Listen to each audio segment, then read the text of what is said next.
Hi everyone, it's James from Eurovision Ireland back for a brand new series of reviewing two. New mic, new venue, and of course 37 new songs heading to the Eurovision Song Contest, which is taking place in Basel in Switzerland this year. Now, you know the drill by now. I'm not going to spend ages talking through all the songs, 15-minute reaction videos, no one's got time for that. This is just 2 minutes on my thoughts of all the songs heading to the contest, what I like, what I think they can improve on, and as always, never any hate, just a difference of opinion. So sit back, relax, let's be united by music in Switzerland, and let's see what the Eurovision Song Contest 2025 has in store for us.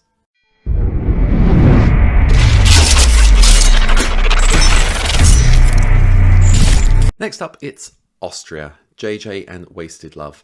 This is the one a lot of you have decided is winning. So let's take a close look at this. Now, on the first listen, it grabs you immediately because it's very dramatic, feels like a sort of stage show song, and then it sort of goes into opera, which I think, okay, that immediately grabs people's attention because it's different. I like the fact it sort of builds nicely. Again, there's that sort of that drama and theatricality throughout of it.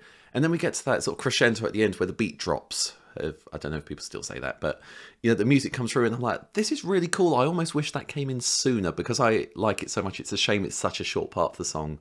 But these are all really good points.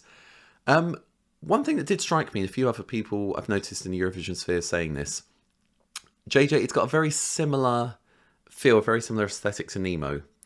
And copying last year's winner, and I'm not saying it is a copy, but being similar enough to last year's winner that people are going to make that connection, it's always a risky strategy at Eurovision. The other thing I think as well is operatic. Even though JJ's voice is phenomenal, let's make no bones about that, it is phenomenal. Opera is quite divisive. So there will always be people that love it and go, yep, that's great, fantastic, want to hear more of that. There'll also be people who'll be turned off the moment he goes into that falsetto, so it will be interesting to see which way the audience vote with that.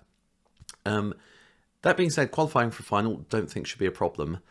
One thing that I'm very mindful of is, people are loving the song, saying it's brilliant, saying it's a potential winner, and I think, yeah, it will definitely be up there on the podium. The thing is, with an operatic vocal like that, if JJ gets it even slightly wrong during one of the live shows, it's going to be very noticeable.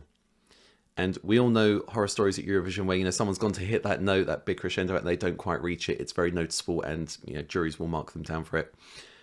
JJ is incredibly talented. I'm sure they're going to do an amazing job at Eurovision.